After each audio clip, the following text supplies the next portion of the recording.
If I have an eyelash on my face or stray hair, you're the type to tell me, obviously, right? You wouldn't let me go on. Like, No, you're good. You're good. I'm just making sure. You're good, yes. You guys were so much more fun in the teaser.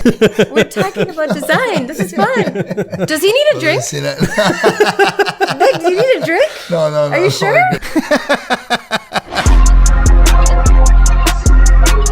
You bought a shed in Windsor? You made money in the housing market last year? No way. Anything you shot on, you would have made on. What would it cost? That's the $1 million question. You're looking at North Bay now is at $1 million. I don't even think they hand you the keys anymore. What is it going to cost? How much? Hi, my name's Nicholas Regina. My name's Michael Sakuro. And you're listening to What Would It Cost? Is that good?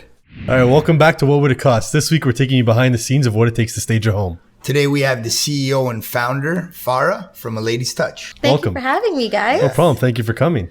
Really excited to talk about what it takes to stage a home. It's not talked about as much, especially on our side of things, because we're seeing the property after the fact that it's purchased. So it's really interesting because we've had a lot of questions, brought that up in discussion. So we're happy to have an expert here today to talk about it. I'm happy to answer any questions you might have. Yeah. Amazing. So tell us a bit about yourself. So I started A Lady's Touch from the basement of my home, and I scaled it to become one of the most prominent luxury staging brands in the staging and interior design industry. Amazing. But you might wonder what I was doing in my past, because I didn't take interior design school. I actually have a journalism background and started my career off of as a reporter. And didn't like that at all because it was too serious. It was just sad story after sad story. So then my news director said, you would do great in weather. So I started doing weather at the Weather Network and CBC and City TV Toronto. Oh, wow. And in my 5th year of weather, we were in the process of selling my own home. And I instinctually knew that I wanted every part of my house to show like a model home. Right. So awesome. I started putting elements together just on my own, got great feedback from it, sold, did really well. And realtors were curious who staged it. And I said, well, I did. Wow. And then it led one client to another, to another, to another. And before I knew it, I had to make a really tough decision. I had to decide whether or not to stay in broadcasting, or if I was going to go full-fledged into interior design and staging. And I'm so happy that I decided to bet it all in this industry. We've looked at your socials and it looks like you have an awesome company culture. Everyone's really motivated. That works for you. And it's just like, oh, wow. So you have to be a good leader for that to be the case. You. So with that, where did you bring on that's a really good question. No one's ever asked me that. Okay. So the answer to that is, like, my parents are immigrants to this country, and they had businesses. Like, they had actually a music shop. An Indian music store on Gerrard Street. And then they had before Rogers and Blockbuster became prominent, they had a video rental English store in Flemington Park. And, very cool. From a young age, I used to go with my parents, and I used to hustle and sell tapes and videos, at 6 years old, I wasn't allowed to go to Wonderland and go to the mall like all the other friends of mine. I was hustling with my parents. Nice. And I think that really stuck with me, and I understood at a very young age that it's not easy to make money. But if you do want to succeed, you have to be an entrepreneur to make good money for yourself. Absolutely. I believe. And so I took all of that, and I think that's what's led to the success of the company. Very, very, very cool. Now that we have A Lady's Touch and it's doing so well, what I've learned is you can offer, quality staging, but none of that means anything unless you also have quality customer service. Yes. And that's more important to me than anything else. When you interact with myself, my designers, my movers, we're all about how do we help you and how are we going to be as professional, empathetic, and as reliable as possible for you. Right. That's awesome. The white glove service is what 100%. You offer up. And from A to Z, you take them to the finish line and make sure that they feel great about the experience. And it's almost like it's expected that product and what you do for them on the staging aspect is top 10 notch. Out of 10, because that's what you're known for. But then you add that kind of hospitality style of service that you've injected in there too, which is very, very cool. Yeah. Take us through the process. I have a home I want to sell. Yep. I want to stage it. I give you a call. Take us through the process of, choosing the furniture, the look. You said you have the movers involved Yes. as well. So yeah, I'd love to hear about that. There's so many moving parts, and I'm happy to explain it from start to finish. Perfect. Yeah. So if you were looking to get your house staged, the first thing that I would want to do is know, is your house vacant or occupied? Right. Meaning, do you have existing furniture that you'd like me to use and incorporate as part of the staging design, or am I walking into an empty shell? Okay. If you have an occupied stage, you could, one, send me photos of the interior, and I can design a stage based on that. COVID has impacted how we do that. It's way more efficient that way. Right. But if you would like to meet with me in person and walk through the space, we could do that as well. A consultation and staging report starts at $250, and it's dependent on the size of the home. So if we're looking at a house that's 3,000 square feet or less, it costs $250. Anything above 3,000 square feet is a little bit more. Okay. So that report now is going to suggest all the recommendations that I think you need to do, seller, to prepare your house for staging, such as change the light fixtures, update counters, or potentially paint, as well as decluttering. Once you've done that checklist, we schedule a staging date, and I come in with all the beautiful furniture, artwork, and accessories to accentuate the house even further. Once that's done and it's sold for top dollar, we come back and we take all of our items out. Nice. That's awesome. Very So, very and a lot of that furniture, just to even though the logistics, that's stuff that you have in house and you've, I guess, acquired over time. Yes. Or is it, this house is a different look, different style, so you have to get different furniture? All the time. Yeah. Okay. All the time. I always say to my clients, my friends, my associates, that staging should not be looked at as a cost. Right. Staging is an investment. Yes. It's an investment that Yes. you're making to earn maximum value on your home. Absolutely. And I practice what I preach. I invest in my own business, and design trends are always changing and evolving. Right. And no two houses are the same. Yeah. Right. So we are constantly selling and buying and acquiring more furniture just so that we stay on trend.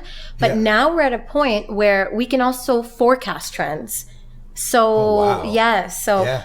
our skilled team of designers come from experience as well as design education and backgrounds. Right. So they're able to, use that skill set and come to me and say, look, Farah, like, I'm seeing a lot of this in our suppliers. I think this is what we need to be doing. And I think that's also what's led to the success of A Lady's Touch. Right.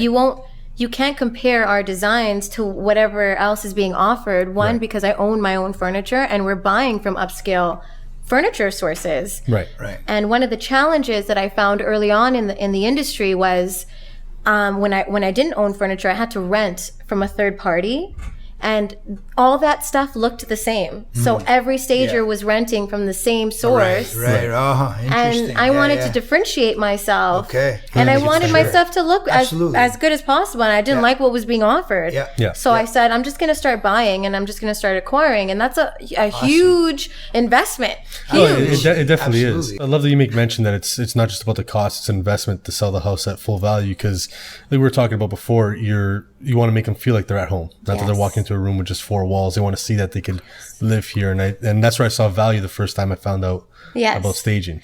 Have you gone through the process of buying a house on your own, like yourself, and going and searching and looking at different houses as options? Yeah. Yeah, What did you say? And, be honest that the ones that were staged stood out to you as opposed to vacant homes? yeah, absolutely. Because again, you could see. So, for example, I was looking for rental property, and you could see, okay, this could fit as a bedroom. This works as Right. a bedroom. Okay, here's a dining room. So even when you're using that as your selling feature, when you want to lease that home out after, you could show it as like, here's your living room, here's Yes. your dining room, here's your bedrooms. It could fit like that. So that's where I saw the value in it for sure. And you can't, from like the naked eye, can't differentiate a size of a room 10 by 10 or 12 Yeah. by 12 or 14 by 14. The only way that you can actually tell how big the room is by putting furniture into that room. And a lot of times people will say that, wow, it looks bigger when there's furniture in it. Right. So there's that aspect. And then, as you mentioned earlier, it's an emotional buy. When people walk into a house, you have 5 seconds to make that impression. Yeah. Right. And if they love it from the moment they walk in, it smells nice, Yeah. it's bright, Yeah. it looks great. Yeah. They're going to love the rest of that house. All day long. All day long. And in regards to like top performing realtors that really understand what sellers want to see, if they've used you and they see what you bring to the table and how you maximize the potential of the yield for the seller, Yes. I'm sure it's something where they don't ever ever list a property without bringing you in or without recommend, or it's almost probably a standard that with them acting as the selling agent, that they come along with your staging company. 100%. We become one, right? Like we become partners. Right. And I have that relationship with several of our clients, our regulars, because they trust us. They know that they don't have to think about it anymore. Imagine being a realtor and telling your seller, like, you know, there's a smell in the house. Yeah. It can get awkward. Right. You know, so they eliminate that and they say, you're going to meet with the designer and they're going to walk you through. Let me be the bad guy. Right. Let me tell you what I think you need. I like that. And that's it. All they need to all the realtor needs to do when I'm done, what I do is put the negotiate the deal and put the sold sign on. That's it. And look at that in regards to what it's doing for their reputation, their brand, and how good of a look it is. And then you guys are almost that quarterback in the pocket. 100%. Yes. Because you're seeing these ads, 300,000, 400,000, 500,000. I've even seen a few more that are higher than those numbers, over asking kind of thing. And they get to put their chest out and look like they put it all together, which, great on them. And there is a lot of work and moving parts in what it is they do as well. But to know that a vital part of that came from your efforts in your company and what you brought to the table, that must be a great feeling. Know that when you see what that sale price was, you know that you were a big part of that, right? And like neighboring houses are looking at, whoa, what did that realtor just do to that house? I want to meet that realtor and I want you to list my house. Exactly. So it turns, everybody wins as long as you're getting quality staging, quality service. And you're a realtor that's really putting your client first. Right. I haven't seen this be a losing battle. It's always been win-win. Nice. So now getting down to what would it cost? Let's say you have a 3,000 square foot. What would you invest? Home. You mean? Sorry, yes. What would I invest? Yeah. Detached home, 3,000 square feet, and finished basement as well, because I would assume you would obviously decorate that, design that as well. Not always. Okay. I think if you do a really good job on the main floor and the primary bedroom, you're sold because you can envision the other bedrooms will be bedrooms. The only time that I'd recommend you do the other bedrooms is if they're awkward shaped. Okay. Like if it feels small, and I'll say let's show them that you can easily fit a queen in here. It can get more costly if you do decide to do more rooms. Right. But I'll only recommend it if I believe it will add value to the sale of the house or to the listing. Okay. Right. In terms of numbers, so I don't design two homes the same, and every house is different. Okay. But if we were to do, say, a 3,000 vacant home and we do the main floor and the primary, you can infer that each room you want to invest between $800 to maybe $1,500 per room. Okay. And it really comes down to the neighborhood. Are we in Rosedale? If we're in Rosedale, I have to bring you LT furniture. I'm going to bring you top-notch quality furniture to accentuate not only the home, but to appeal to the buyer who understands that taste. Yeah. Because what ends up happening in a lot of the times is once we've staged, the buyer will buy the furniture with the house. Wow. And then they're thinking, oh, now I don't even need to furnish it. Yeah. So how does that work from a cost perspective? Take it. Like, I'm willing to sell it because I take the funds from that and I reinvest it. Right. And we get even more furniture that's a totally different look. Wow. So how many, like if you had to gauge it on every 10 homes that happens with, how many people would say, leave this behind? Yeah, I would say about 20%. It's getting more prominent now with COVID. Yeah. Only because it's becoming very hard for people to find furniture on a short timeline. Okay. Everything's been pushed longer. So it's when in a container on the ocean. It's in somewhere. You're buying this $2 million home, you're sleeping in sleeping bags. Yeah. But see, we have connections and relationships with suppliers that have stock here. Yeah. So if I need to source furniture, I can get it. Yeah. You're doing volume and you're someone that takes inventory off of their hands before they even really have it. They know they got a sale made, so you're going to prioritize those clients. Right? Yes. Yeah. Awesome. And I think in any industry, you get what you pay for. Absolutely. So, there's several staging companies now. There's so many. Right. But they're going to give you what everyone else is offering. Right. And there is a very different look that a lady's touch provides. Right. That everybody will agree to. Like, you are a luxury brand. I hear it all the time. Right. So even when we're in a 500 square foot condo, I'm still bringing you that luxury. Right. You're not just going to get IKEA because Right. you're 500. Yeah. I don't stock Yeah. IKEA. Yeah. So, you know, you would think that, So there's a standard that There's a standard. you're just not going to come Yes. below, regardless of No. the property, the square footage. No. Like this We is have a where we look. start. Right. kind of that's thing. it. Yeah. And if you want that look, you call a Lady's Touch. Now you're walking into a home that has furniture already, and it's not vacant, as we talked about. So what's that investment look like for them? Are you removing their furniture because maybe it's 30 years old and it got passed down? Or are you just sprucing it up and adding that, you know, the pieces, whether it be art or anything like that? What's that look like? It's definitely a bit of both. When clients have existing furniture, again, I'm not looking to just remove everything for the sake of it. If I Right. feel that your sofa, even if it is 10 years old, can will make it work, work. Yeah. I will make it work. Right. But we will add all the pillows, the throw, maybe a new coffee table, Right. accessories, Yeah. and that will bring it up, you know? So only if I deem it necessary. I'm not going to just bring you an invoice to pay Yeah, me yeah. because, Yeah, you know, I really do care about my clients. Yeah, I and like the honesty, yeah. It's all about honesty. You can tell with the white glove service Yes. and doing, and you're looking at it from a longevity perspective where Exactly. that client's going to continue buying homes, adding to their portfolio and referring you out. So it's not about making That a little one bit more deal. money on that transaction. It's about really leaving that client feeling like a Lady's Touch is just awesome. Yes, Yeah, that's what I yeah, want right. at the end of it. So now, what would it cost in regards to, like, do you price out and recommend per square foot? Do you have a certain grade of when the furniture and when the art or when the rugs are, you know, hits a different plateau and you're in another? Like, how do you gauge Yes. that? I don't even know how to ask the question. No, I but totally get the take us question. through- And it's yeah. another great question, Nick. Right, And right. the answer to that is we will provide you with Right. a quote based on the room. Okay. So I am the type of designer that, you know, I like to bring all the elements in. Yeah.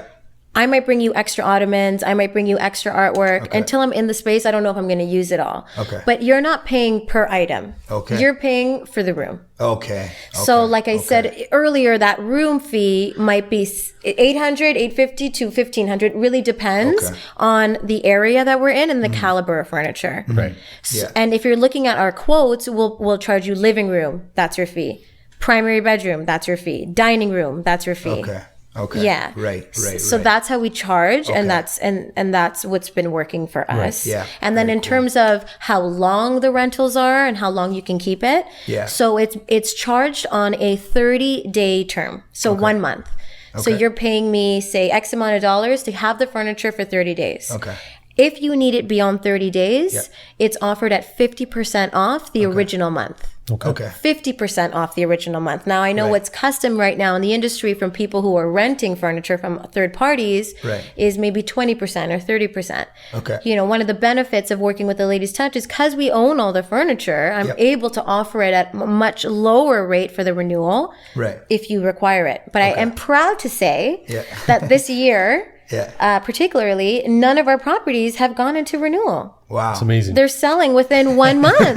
Nice. You know, and Yeah, that's good, not good, just good. us. That's the Right. realtors Yeah, of doing course. what they Yeah, got to it's the do. team. It's a team. It's the photographers that are taking Yeah. the great photos. It's all of us. Yeah, And the yeah. market is healthy. Yeah. So yeah, it's yeah. a great year. Very cool. Mm-hmm. That's great to hear. And are you looking to are you looking to bring on new realtors that you like to work with and scale the business 100%. proportionately to that? Or okay, yeah, right. We're gonna we want to monopolize Sorry for the dumb question. the stage. More the merrier. We want to be the only. When you think of staging, yeah, you should think of yeah. a Lady's Touch. Right. Okay. When you think of interior design, I want you to think of a Lady's Touch. Okay, And I okay. do want to open up into markets like Vancouver. Yeah. I want to open up in markets like Calgary. Yeah, I yeah. also want to go to the States. Yeah, You know, yeah, I think we have that look that people are gravitating to. We're Yeah. doing very well here in Toronto. Yeah.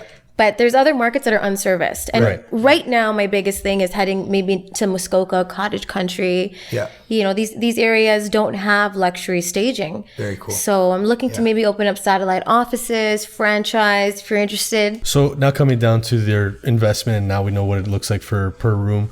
How's that cost being spread across? Because obviously there's also movers involved. So are you having that as in-house, or is it you're hiring on another company, especially that you're looking at different landscapes, Toronto, Muskoka, wherever it may be? So we have all of our employees are in-house. Our moving division is in-house. Our trucks are in-house. And the only reason I made it to be that way is because I needed to have more control on the delivery times. Yes. I didn't want to rely on a third party. If I tell you, Nick and Mike, I'm going to be there at 1 o'clock, I'm going to be there at 1 o'clock. Good for you. I'm not going to rely on someone else's timeline. Awesome. You can just keep those up all interview. Let's keep that up. Let's just hold Let's it not there. leave you out. Let's just hold it there. But it is a very there's a lot of moving parts. And I pride myself on experience. So my moving division, everyone that's hired at a Ladies Touch has to have at least 5 years of moving experience. They need to know how to maneuver big furniture if need be in small spaces without leaving a dent in my client's house. And that only comes with experience. They're super careful, they're super mindful. But to have that white glove experience, it costs money. Of course. And I pay them well. So, we're paying them. Gas is not cheap. Inflation is going up. Furniture costs are going up. Everything seems to be going up. And we pay. I have to invest in furniture, have to invest in the designers, because what I do is I do interviews and I sell the business. But once the business comes to us, my team handles it. There's somebody that's taking the calls, there's someone doing the scheduling, there's somebody doing the accounting, there's somebody, making sure our warehouse is managed and all our furniture is cleaned. We have a big team. We have like 15 to 20 people running this operation. Wow. And they all, everyone needs to eat. Good. So that's where that money is being spent. It's funny you brought that up. I when I got my house, they broke the window when they moved out the dining room table. And they put up one of those drop down blinds, and I noticed till after I got the keys. Oh no! I swear on my life, No. Wow. So I walked into this. We're all moved over. Here's the keys. Everything good? Just throw them through the window. But it goes back to service Throw the too. keys through the window. We're careful, but we're not magicians and wizards. Stuff might happen. But here's the thing that I like to do when we go into the house, I will do a pre-inspection with the homeowner. Because if the floors are already dented and scratched, we need to make sure that we're both aware that this is pre-existing. And if for whatever reason there was, an incident with the wall, I will fix it. I'll bring in my tradesman and I'll get it done. So it's fine. So that rarely happens, but when it does, we take full responsibility and it'll get done within the week. It does say in our contracts, just, when we hang artwork, we have to put holes in the wall. Right. And some of our artwork is expensive, it's heavy, and sometimes there's 2 holes in the wall. But it says in the contract that you are agreeing to that. And that's it. And all aspects, all sub-trades, all vendors that you're working with, and what you're not doing that's in-house, you're paying a premium for as well. So that is also included on the price. So it's not that this investment comes out and it's just like, whoa, that's that's really outside of what we thought it was going to be. Well, you get what you pay for. 100%. Right? So that moves, And we should talk about one other thing before we wrap up here, if that's okay. Yeah. Some of our clients they'll say to me, well, Farah, you own everything. Can you just throw in like an extra? Just throw that in. There's opportunity costs too, because if I throw it in for you and then I need it to service other people and I don't have it, well, then I have to buy it. Right. So, it's just taking that into consideration. I think if you understand the value that I bring, of course, I'm going to have your back, and I might just bring you those extras. But don't be that guy that's like, don't be those realtors. Anyway. Keep throwing the free mats. No, but good on you putting your foot down and Thank you. and building those boundaries in and around what your expectations are and having it be that standards in place. So, we want to work with a Ladies Touch kind of thing, as opposed to, okay, price it. We'll see if you come in. It's like, hey, listen, we know what we're doing. There's no conversation to be had there from the sounds of it. Right? So that's very cool. It's very inspiring. And I want to make a note as well, even through your social media and everything that you post up on that page and how you diversify your content and keep it really interesting. And, the up close and personals that you're doing with your staff and you showcasing your work and really keeping a staging company's page interesting and dynamic, I'm sure is a challenge. And, what we'd like to acknowledge you for that. Thank you. We understand the value and the effort that goes into it. Thank you so much. Yeah. Thank you for giving us your time today. Really on our appreciate show. You're so welcome. It was awesome to hear an experienced entrepreneur like yourself. Thank you. Go all the way and through the conversation. Thank you. Thank you so much for having me. No problem. Thank you. And thank you again for tuning into this week's episode. Be sure to check us out every Monday on all our favorite streaming platforms. Like, follow, share, and we'll see you next week. Farah, a lady's touch. Yes. Next on What Would It Cost? Monday mornings, man, I'm in the office and I'm getting all the requests to send out those nasty letters because stupid shit happened over the weekend. Because essentially, there's 2 transactions in every divorce, right? I've had people spend as little as, let's say $4,000 or $5,000 to complete a separation and divorce, and I've had people spend in the hundreds of thousands. Wow.